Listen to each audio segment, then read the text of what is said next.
Hello friends, welcome to this channel stock market info. तो चलिए friends, video को start करते हैं क्विकली। फ्रेंड्स, क्वार्टर वन के रिजल्ट्स आए थे, जो ओवरव्यू लेने की कोशिश करते हैं। फ्रेंड्स, जैसे कि मैंने आपको बताया, एक दिन में बहुत सारे रिजल्ट्स आते हैं, तो क्विकली जो जो इंपॉर्टेंट है उसका अपडेट लेने की कोशिश करते हैं।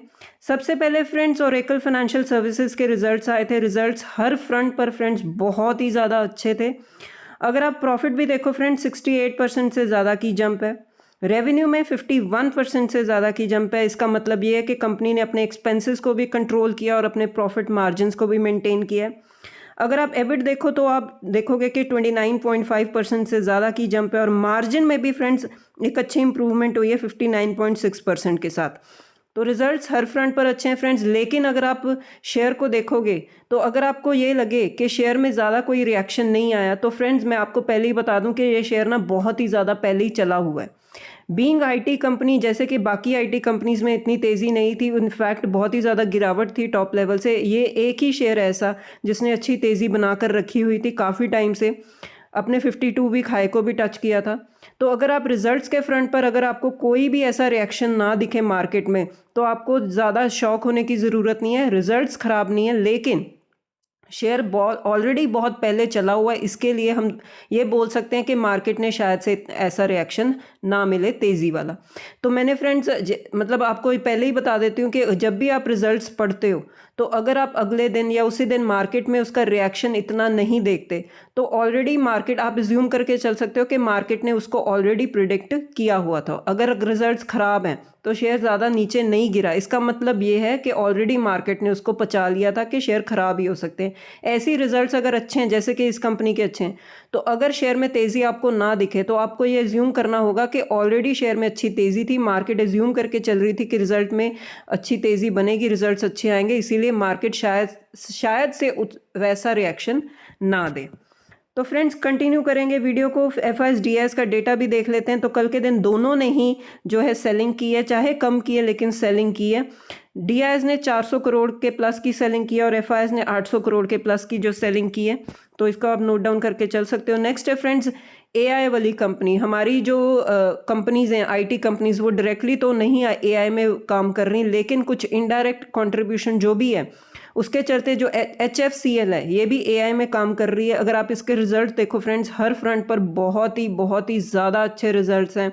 मतलब इतना कहना भी बिल्कुल कम होगा कि बहुत अच्छे रिजल्ट्स हैं, बहुत ही धमाकेदार रिजल्ट दिए हैं। अगर आप देखो एबिटा भी देखो, 937% का जो तेज़ी बनाकर रखी हुई है शेयर ने। अगर आप डिटेल में रिजल्ट्स चेक करो, तो रेवेन्यू आप देख सकते हो, पहले 871 करोड़ का था, जो जंप करके 1900 प्लस करोड़ का हो गया। अगर आप एबिटा भी देखो, 42 करोड़ था, जस्ट 42 करोड़, और इंक्रीज होकर 445 करोड़ चला गया। मार्जिन में देखो आप फ्रेंड्स, कितनी ज़्यादा तेज़ी बनी है, 4% से लेकर 23% तक। तो बहुत ही अच्छे रिजल्ट्स आए हैं। नेट प्रॉफिट भी अगर आप देखो, तो पहले लॉस में थी कंपनी, तो जो लॉस में थी कंपनी वो सीधा प्रॉफिट में कन्वर्ट होगी, और प्रॉफिट भी छोटा मोटा नहीं है, 245 करोड़ का प्रॉफिट रजिस्टर किया है कंपनी ने। तो कंपनी के हर फ्रंट पर बहुत ही ज़्यादा अच्छे रिजल्ट्स हैं। एआई को लेकर अच्छे कॉन्ट्रैक्ट्स भी इस कंपनी को मिले हैं, तो आप एआई के चलते इस कंपनी को फोकस में रख के चल सकते हो। नेक्स्ट है फ्रेंड्स, इंडिया यूएस की ट्रेड डील, जो काफ़ी टाइम से हम सुन रहे हैं, साइन ही नहीं हो रही है। जैसे कि जुलाई में जो है फर्स्ट जो पोर्शन था डील का, वो साइन होना था, ऐसी न्यूज़ आई थी। लेकिन आज फिर से जो है ऑफिशियल न्यूज़ आ गई यूएस ऑफिशियल की तरफ से कि जो ट्रेड डील है वो आने वाले 3 या 4 महीने में साइन हो जाएगी। लेकिन साइन तो हो नहीं रही है। इस फ्रंट पर भी हम देखेंगे कि क्या प्रोग्रेस होती है। नेक्स्ट है फ्रेंड्स, एसआरएफ, स्पेशलिटी केमिकल वाली कंपनी है। क्वार्टर वन के इनके रिजल्ट्स आए थे। काफ़ी टाइम से स्पेशलिटी केमिकल्स अच्छा नहीं कर रही थी, लेकिन धीरे धीरे अब जो है मार्जिन्स इंप्रूव हो रहे हैं। तो इस कंपनी के रिजल्ट्स आए थे फ्रेंड्स। प्रॉफिट जंप किया 76% के साथ, लेकिन बोर्ड ने अप्रूव भी कर दिया फ्रेंड्स 250 करोड़ का केपेक्स। तो फिर भी शेयर्स फ्रेंड्स, मतलब गिरावट क्यों आई, इतना मतलब ब्रूटल रिएक्शन क्यों दिखा शेयर में, तो वो है फ्रेंड्स केपेक्स के फ्रंट पर जो है मार्केट को शायद से जो है कंपनी का डिसीजन ठीक नहीं लगा, तो इसकी वजह से हम देख रहे हैं कि शेयर में एक गिरावट थी। अदरवाइज रिजल्ट्स के फ्रंट पर देखें तो फ्रेंड्स रिजल्ट्स अच्छे ही हैं। नेक्स्ट है फ्रेंड्स अपोलो माइक्रोसिस्टम, डिफेंस वाली कंपनी, बहुत छोटी कंपनी होती थी फ्रेंड्स, लेकिन धीरे धीरे जैसे जैसे डिफेंस सेक्टर में ग्रोथ आ रही है, ऑर्डर्स मिल रहे हैं, तो इस कंपनी को भी अच्छे ऑर्डर्स भी मिले और कंपनी ने अपनी जो है परफॉर्मेंस रिजल्ट्स के थ्रू दिखाई भी है। तो अगेन इस कंपनी को फ्रेंड्स इंडियन नेवी की तरफ से जो है एक ऑर्डर मिला है, तो आप इस कंपनी को भी स्टडी कर सकते हो। नेक्स्ट है फ्रेंड्स IIFL फाइनेंस, ये NBFC है, इसके भी रिजल्ट्स आए थे। रिजल्ट्स इनके भी जो हैं हर फ्रंट पर जो हैं अच्छे हैं। अगर आप नेट प्रॉफिट भी देखो 189% की फ्रेंड्स ग्रोथ आई है। नेट इंटरेस्ट इनकम में फ्रेंड्स 54.8% की ग्रोथ है और प्रोविजंस भी फ्रेंड्स कम हुए हैं और बहुत ही ज़्यादा कम हुए हैं। पहले 512 करोड़ के थे, अब जो प्रोविजंस वो पहुंच चुके हैं 294 करोड़। तो ईयर ऑन ईयर बेसिस पर कंपनी के रिजल्ट्स हर फ्रंट पर बीइंग NBFC बहुत ही अच्छे आए हैं। नेक्स्ट है फ्रेंड्स AMD अब इन्वेस्ट करेगी फ्रेंड्स $5 बिलियन इन एंथ्रोपिक। तो ये AI के फ्रंट पर बहुत ही ज़्यादा प्रोग्रेस अमेरिकन मार्केट्स में जो हम देख रहे हैं इन्वेस्टमेंट्स हो रही हैं। ये चिप डील की जो है एक इन्वेस्टमेंट हो रही है। तो हर फ्रंट पर AI जो है अभी भी जो प्रोग्रेस हम देख रहे हैं, अभी भी हमें नहीं लगता कि टॉप लेवल से जो करेक्शन हुई है वो एक हेल्दी करेक्शन नहीं हम बोल सकते, फिर भी अभी भी हम देख रहे हैं कि इन्वेस्टमेंट्स चल रही हैं। नेक्स्ट है फ्रेंड्स इंडसइंड बैंक के रिजल्ट्स आए थे, Q1 के रिजल्ट्स। बहुत टाइम बाद कंपनी ने अच्छे रिजल्ट्स जो हैं दिखाए हैं। प्रॉफिट में फ्रेंड्स 72% की तेजी है year on year basis. Net interest income लेकिन कंपनी के फ्लैट हैं, लेकिन प्रॉफिट के फ्रंट पर कंपनी ने अच्छे रिजल्ट दिखाए हैं। नेक्स्ट है फ्रेंड्स एटर्नल के रिजल्ट्स आए थे। रिजल्ट्स कैसे रहे हम देख लेते हैं। टोटल इनकम आप देख सकते हो कि पहले जो पिछले साल थी 7521 थी, जो मार्च क्वार्टर में 17,000 करोड़ के आसपास होगी। अब फ्रेंड्स इस क्वार्टर में 20,000 प्लस करोड़ की जो है इनकम जो कंपनी ने रजिस्टर की है। उसके बाद सारे खर्चे कम करके जो प्रॉफिट बिफोर टैक्स फ्रेंड्स हम देख लेते हैं वो है 88 करोड़, फिर जंप करके हो गया 228 करोड़, अब जो है इस क्वार्टर में आया 272 करोड़। उसके बाद टैक्स एडजस्टमेंट्स के बाद जो प्रॉफिट फॉर द पीरियड आया वो फ्रेंड्स है 25 करोड़। उसके बाद जंप करके 174 करोड़, लेकिन इस क्वार्टर में जो है प्रॉफिट आया 92 करोड़। तो थोड़ा सा प्रेशर है प्रॉफिट में इस क्वार्टर में। ऑल इन ऑल हम कैसे कह सकते हैं कि मतलब ठीक ठीक रिजल्ट्स आए हैं, ओके रिजल्ट्स आए हैं, क्योंकि फ्रेंड्स इस कंपनी को ऑलरेडी जो ई-कॉमर्स क्विक कॉमर्स वाली कंपनीज हैं मार्केट ने ऑलरेडी बहुत ही ज़्यादा हाई वैल्यूएशन दिए हुए हैं, तो मार्केट एक्सपेक्ट करती है बहुत ही धमाकेदार रिजल्ट्स। तो ऐसे रिजल्ट्स तो नहीं दिख रहे हैं, ओके रिजल्ट्स हैं, तो आप इस कंपनी को भी नोट डाउन करके चल सकते हो। नेक्स्ट है फ्रेंड्स BPCL के भी रिजल्ट्स आए थे। रिजल्ट्स कैसे थे फ्रेंड्स, एक्सपेक्टेड था कि रिजल्ट्स खराब ही होंगे, क्योंकि फ्रेंड्स क्रूड ऑयल की तेज़ी की वजह से इन कंपनीज पर, ऑयल कंपनीज पर इम्पैक्ट आना ही था, वो एक्सपेक्टेड ही था। लेकिन जब रिजल्ट्स आए तो हमें शॉक होना चाहिए? नहीं, शॉक बिल्कुल नहीं होना चाहिए फ्रेंड्स, क्योंकि कंपनी का आया लॉस अगर आप देखो तो वो आया 3962 करोड़ का, जो पिछले साल इतना ही अमाउंट का प्रॉफिट था 3191 करोड़।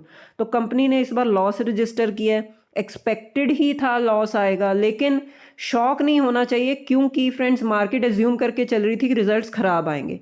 अब मार्केट का रिएक्शन किस पर आना था कि कितने खराब आ सकते हैं, बस वही देखने वाली बात होती है।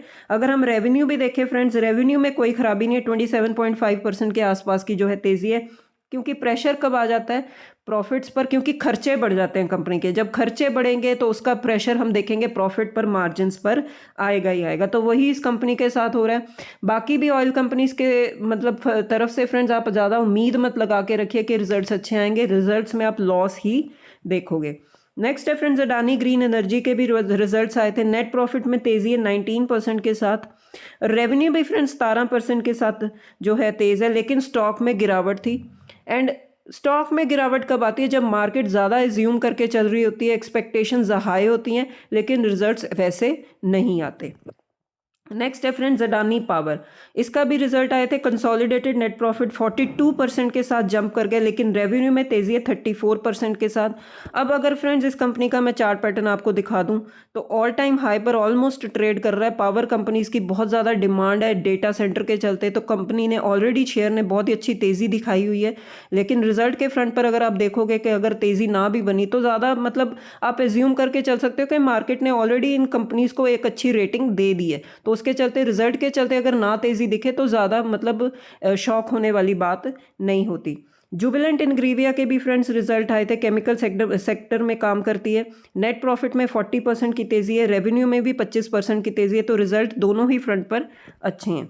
टाटा कम्युनिकेशन के फ्रेंड्स रिजल्ट आए थे, रिजल्ट के बाद जो है शेयर में गिरावट आ गई, क्योंकि फ्रेंड्स नेट प्रॉफिट में ही 29% की जो है गिरावट है। नेट प्रॉफिट नीचे आना मतलब कंपनी के खर्चे बड़े होंगे, ठीक है। तो टॉप लाइन इतनी ज़्यादा प्रपोर्शन में नहीं बढ़े होगी, जितने खर्चे बढ़े होंगे तो उसका इम्पैक्ट हम देखते हैं कि प्रॉफिट पर आ जाता है। लास्ट में फ्रेंड्स सीएसबी बैंक के रिजल्ट्स आए तब उसके बाद ही शेयर में एक करेक्शन हुई, टॉप लेवल से गिरावट आ गई, और वो एक्सपेक्टेड है फ्रेंड्स। रिजल्ट्स खराब होंगे तो उसका रिएक्शन हम देखेंगे शेयर में आ ही जाता है।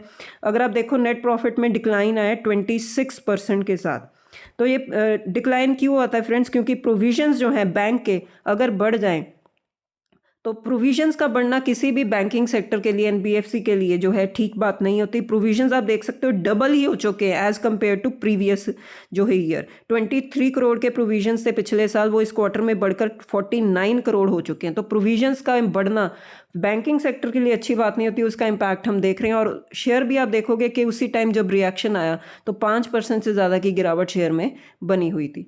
तो ठीक है फ्रेंड्स, ये हैं कुछ अपडेट्स और Q1 के रिजल्ट्स। तो होपफुली अगर आपको वीडियो पसंद आएगा तो वीडियो को लाइक कीजिए, शेयर कीजिए, चैनल को भी सब्सक्राइब कीजिए। हम मिलते हैं नेक्स्ट वीडियो में। Till then bye bye.